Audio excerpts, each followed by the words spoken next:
തുറന്നോട്ടാ അടച്ചടാ ആൾക്ക് അറിഞ്ഞൂടാ. ടോയ്ലറ്റ് തുറന്ന് കിട്ടുന്ന അത് അടച്ചിടാ അറിഞ്ഞൂടാ അല്ലേ? എന്തോന്ന് പേസ്റ്റ് അടി മേടിച്ചോണ്ട് വന്നേക്കണേ? പതിവായിട്ട് വാങ്ങിക്കണമെന്ന് മേടിച്ചാ പോരാ. അവള് ആയുർവേദം എന്ന് പറഞ്ഞ് മേടിച്ചോണ്ട് വന്നേക്കാ. പറയണമില്ല ഒരേണമില്ല. ഇത് എന്ത് സാധനം ഇത്? ദൈവം തമ്പുരാനെ, കാല് വിണ്ടുകീറാതിരിക്കാനുള്ള മരുന്ന് കിട്ട് പല്ല് തേക്കാൻ നിങ്ങൾ എന്ത് ചെയ്യണം?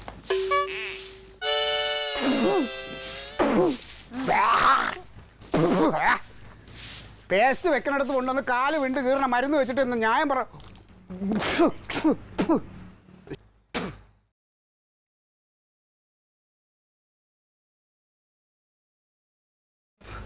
ചേട്ടാ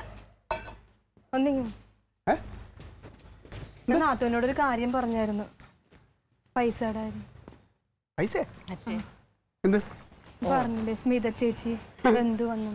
അല്ല ജമന്തി, അത് ഞാൻ വേറെ ഒരുപാട് ആവശ്യങ്ങൾക്ക് വെച്ചേക്കണം പൈസയാണ്. അതെടുത്തൊന്നും കളിക്കാനൊന്നും പറ്റില്ല. അയ്യോ ക്ലീറ്റോ ചേട്ടാ, ഇതൊരു ആശുപത്രിയുടെ ആവശ്യത്തിന് വേണ്ടിയിട്ടാ എന്ന് പറഞ്ഞ് ഞാൻ പിന്നെ എന്റെ ആവശ്യത്തിന് ഞാൻ ഇതെടുത്ത് നിങ്ങൾക്ക് തന്നാ പിന്നെ ഞാൻ നാളെ ആൾക്കാർ മുമ്പ് നിന്നിട്ട് ഇറക്കാൻ പറ്റുമോ? അതൊന്നും പറ്റൂല. ഇത് വേറെ ആവശ്യമുണ്ട്. ഏട്ടൻ മരുന്ന് ഉടനെ തന്നേക്കാം. അല്ല, നിന്റെ ഏട്ടന് ഈ വീട്ടിൽ നിന്ന് അങ്ങോട്ട് മാറി വേറെടുത്തേക്ക് പോകണമെന്നുള്ള ബോധമുണ്ടോ? പോകുമ്പോൾ എന്ത് ചെയ്യണം, കുറച്ച് പൈസ വീട്ടുകാരെ ഏൽപ്പിച്ചിട്ട് പോകണം. ഞാൻ അങ്ങനെയാണല്ലോ ചെയ്യണത്. ഇത്രയും പൈസയുടെ ഒക്കെ ആവശ്യം ഇവിടെ എന്ത് വരാനാ? അപ്പോൾ അത്രയും പൈസയുടെ ആവശ്യം ഇവിടെ അല്ലല്ലോ. ഇപ്പോൾ വേറെ ആളിനല്ലേ. അതില്ലാന്ന് പറഞ്ഞാൽ കൈമലത്തിയാൽ മതി, അത്രേ ഉള്ളൂ. ചേട്ടാ ഞാനിപ്പോ എന്ത് പറയും ചേച്ചിയോട്? എന്ത് പറയാൻ, പൈസ ഇല്ല എന്ന് പറയണം. പിന്നെ അല്ലാതെ ക്ലീറ്റോ ചേട്ടന്റെ കയ്യിൽ പൈസ ഉണ്ടായിട്ടാ എനിക്ക് തരാത്തത്. അതെനിക്ക് വേറെ ആവശ്യമുണ്ട്. വേണ്ട, ഇനി എനിക്ക് പൈസ വേണ്ട. പക്ഷെ നാളെ ക്ലീറ്റോ ചേട്ടന് ഒരു ആവശ്യം വരുമെന്നൊന്ന് ആലോചിക്കണം കേട്ടാ. നാളത്തെ കാര്യം നാളെ അല്ലേ, അപ്പം ഞാൻ ആലോചിച്ചോളാം. അയ്യോ, നിനക്കിട്ടൊരു കുത്തു നിന്നുണ്ടല്ലോ. മനുഷ്യൻ 10 പൈസ കൈ ഇരുന്ന ഉടനെ നോട്ടീസ് അടിച്ച് വിതരണം ചെയ്തോളാം ഇവിടെ പൈസ ഇരിക്കണമെന്ന്. പിന്നെ അവൾ ചോദിക്കുമ്പോൾ എടുത്ത് കൊടുക്കാമല്ലേ ഞാൻ പൈസ ഇവിടെ ഉണ്ടാക്കിയിട്ട് വെച്ചേക്കണം.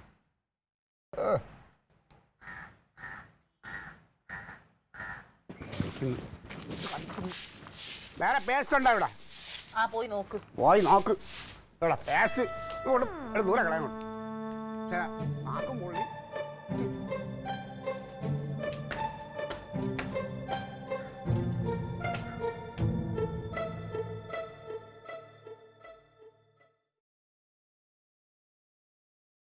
ഒന്നും വിചാരിക്കരുത് കേട്ടോ ചേച്ചി. ഏട്ടൻ ഇവിടെ ഇല്ലാതായി പോയത് കൊണ്ടാ. കാർഡ് ഏട്ടൻ്റെ കയ്യിലായിപ്പോയി.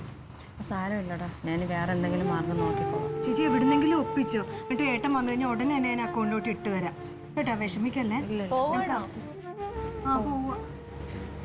പൈസ നിങ്ങളോട് ആരാ ചോദിച്ചത്? എങ്ങനെയാ പോണേ? മേലോട്ട് കയറിയിട്ട് ഏതെങ്കിലും ബസ്സിന് പോകണം. പൈസ ഒക്കെ ശരിയാവൂട്ടാ, ഞങ്ങൾ വരാം.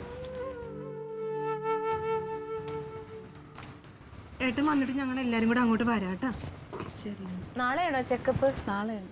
ആണോ?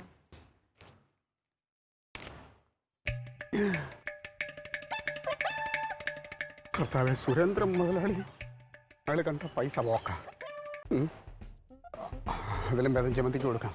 കടമല്ലേ, 2 ദിവസം കഴിഞ്ഞ് കിട്ടുമല്ലോ. പോയിട്ട് വാ കേട്ടാ. ശരി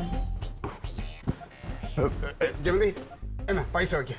കാശ് വേണ്ട ക്ലീറ്റോ ചേട്ടാ എന്ന് പറഞ്ഞാൽ ഈ ആശുപത്രിക്കാരെന്ന് പറയുമ്പോൾ എൻ്റെ മനസ്സങ്ങോട്ട് ആകെ ഒരു വിഷമം. എന്നാ വേണ്ട, ഞാൻ ഏട്ടൻ വന്നിട്ട് അക്കൗണ്ടിലോട്ട് ഇട്ട് കൊടുക്കാം. കനക ഇല്ലാന്ന് പറഞ്ഞിട്ട് ഇവിടുത്തെ കാര്യങ്ങൾ അങ്ങനെ നടക്കാതിരിക്കും. അത് വിഷമം എനിക്ക് ശരിയാവില്ല. എന്നാ പിടി, പൈസ കൊച്ചിനല്ലേ ആവശ്യം.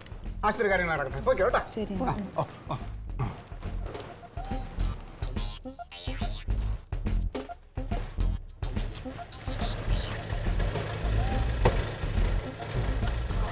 നമസ്കാരം മലയാളി. നമസ്കാരം. മലയാളി എന്താ ഈ വഴിക്ക്? ഈ വഴിക്കൊക്കെ ഒന്ന് വന്നു. ക്ലീറ്റോ ഒന്ന് കാണണം എന്നൊക്കെ ഉണ്ട്. അതിങ്ങടക്കെ അല്ല മലയാളി, എന്താ അറിയുമോ, ഇപ്പൊ ഇച്ചിരി ബുദ്ധിമുട്ടാണ് എനിക്ക്. ഞാൻ എത്തിച്ചുതരാം. എനിക്കറിയാം കുറച്ച് പൈസയല്ലേ ഉള്ളത്. ഞാൻ എത്തിച്ചുതരാം പൈസ. ബാക്കി പണോ? ആ പായസം എങ്ങടെ? പൈസ എടുക്കാം. അമ്പലപ്പുഴ പായസം വേണമെന്ന് എന്നോട് പറഞ്ഞില്ലായിരുന്നു ക്ലീറ്റോ?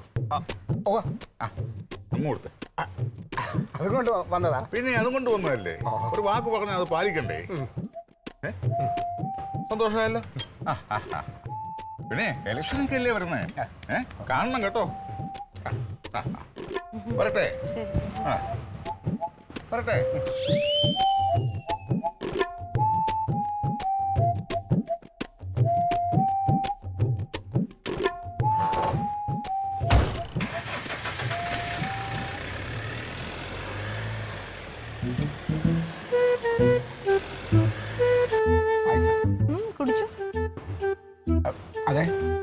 പൈസ മറ്റന്നാ തന്നെ മേടിച്ചു തരണം കേട്ടോ. ക്ലീറ്റോ ചേട്ടാ സ്നേഹം കൊണ്ടായിട്ടൊന്നും പൈസ കൊണ്ട് തന്നല്ലോ, മുതലാളി വന്നോണ്ടല്ലേ പൈസ തന്നത്. എന്നാരും പറഞ്ഞു മറ്റന്നാ തന്നെ എനിക്ക് പൈസ കിട്ടണം, ഒരുപാട് ആവശ്യമുള്ളതാണ് മതി. നമുക്ക് ഏട്ടൻ വന്നിട്ട് ആലോചിക്കാം. ആലോചിക്കാനാ? എന്തിന്? ക്ലീറ്റോ ചേട്ടൻ ഏട്ടന് കുറെ പൈസ കൊടുക്കാനില്ലേ, അതുകൊണ്ട് അതിൽ നിന്ന് അങ്ങ് കുറച്ചേര്.